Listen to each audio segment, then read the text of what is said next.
اس سے وہ منہ پھیر لیتے ہیں۔ کہو کہ بھلا تم نے ان چیزوں کو دیکھا ہے جن کو تم اللہ کے سوا پکارتے ہو؟ ذرا مجھے بھی تو دکھاؤ کہ انہوں نے زمین میں سے کون سی چیز پیدا کی ہے یا آسمانوں میں ان کی کوئی شرکت ہے؟ اگر سچے ہو تو اس سے پہلے کی کوئی کتاب میرے پاس لاؤ، یا تمہارے پاس علم انبیاء میں سے کچھ ہو تو اسے پیش کرو۔ اور اس شخص سے بڑھ کر کون گمراہ ہو سکتا ہے جو ایسے کو پکارے جو قیامت تک اسے جواب نہ دے سکے اور ان کو ان کے پکارنے ہی کی خبر نہ ہو۔ اور جب لوگ جمع کیے جائیں گے تو وہ ان کے دشمن ہو جائیں گے اور ان کی پرستش سے انکار کر دیں گے۔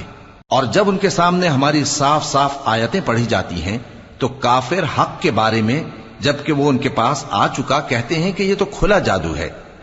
کیا یہ لوگ کہتے ہیں کہ اس پیغمبر نے اس کو از خود گھڑ لیا ہے؟ کہہ دو کہ اگر میں نے اس کو اپنی طرف سے بنایا ہو تو تم اللہ کے سامنے میرے بچاؤ کے لیے کچھ اختیار نہیں رکھتے۔